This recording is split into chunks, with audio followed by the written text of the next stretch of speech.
Freedom's a myth when your mom still checks your browser history.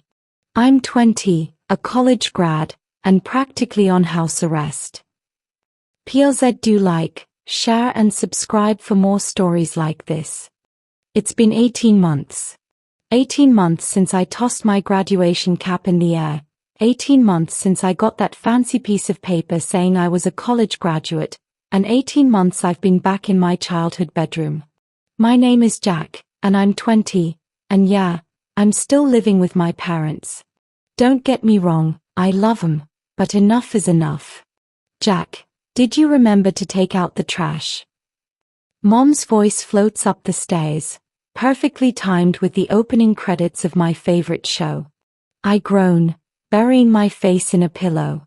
It's not just the trash, it's the constant check-ins, the unsolicited advice on my career choices. I'm an aspiring freelance graphic designer, Mom, not a brain surgeon. And the way they still ask where I'm going and when I'll be back. I'm 20, not 10. The worst part? My girlfriend, Sarah, lives alone. She's got her own place, a tiny but charming studio apartment downtown. We'll be on a video call, and she'll be telling me about her quiet evenings, cooking whatever she wants, and I'll be staring at my childhood posters, trying to keep the envy out of my voice. It's beyond embarrassing. We can't even have a proper date night at my place without a parental pop-in. One Tuesday, I was having a particularly rough day. A client rejected my design, and my laptop crashed, wiping out an hour's worth of work. I came home, defeated, just wanting to drown my sorrows in some pizza and video games. Jack, your father and I need to talk to you, Mom said, her voice unusually serious. My heart sank. Here we go again.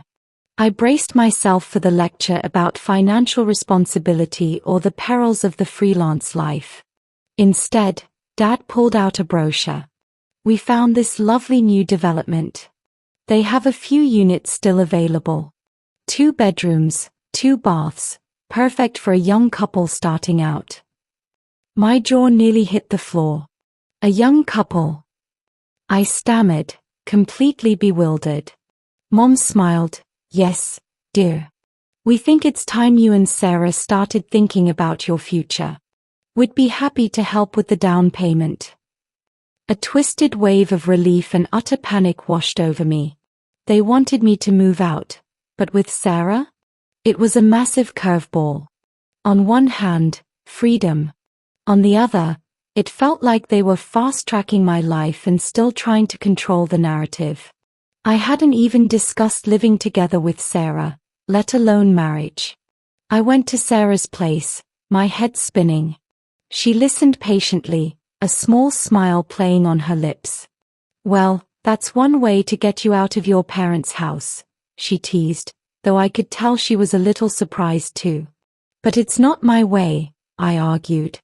It's like they're offering me freedom with a GPS tracker attached. And what if we're not ready for that? Sarah was amazing. She understood. We talked for hours, weighing the pros and cons. The idea of living with her was exciting, terrifying, and undeniably tempting. But the underlying feeling that my parents were still pulling the strings gnawed at me. The next day, I confronted them. It was awkward, to say the least. Mom, Dad, I appreciate the offer, really. But I need to do this on my own terms.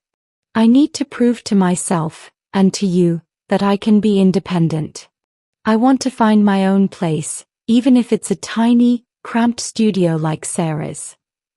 There was a moment of stunned silence. Then, Mom's eyes welled up. We just want what's best for you, Jack. The world can be a scary place. I know, I said, my voice softer. And I love you both for it. But I can't learn to navigate it if I'm always holding your hand. The conversation was tough, with some tears and a lot of emotional blackmail, mostly from Mom, bless her heart. But eventually, they saw that my desire for independence wasn't a rejection of them, but a necessary step for me. It wasn't an immediate yes, go forth and conquer, but it was a crack in their protective armor. The twist came a few weeks later. I was actively looking for apartments, sending out more job applications than ever, and feeling a renewed sense of purpose. One evening, after a particularly promising interview, I came home to find a strange car in our driveway. Inside, my parents were sitting with a couple I didn't recognize. "Jack, this is Mr. and Mrs. Henderson," Dad said, a strange excitement in his voice. "They're interested in purchasing a design for their new bakery, and we told them about your work." My parents, who had been so reluctant to let me out of their sight, had used their network to get me a potential client. It was an olive branch, a subtle acknowledgement of my capabilities, and a demonstration of their love that finally felt less like a cage and more like a safety net. I still live at home, but the eye has shifted. They are still protective, but there's a newfound respect for my aspirations. The constant questions have lessened, replaced by genuine interest in my projects. And the best part?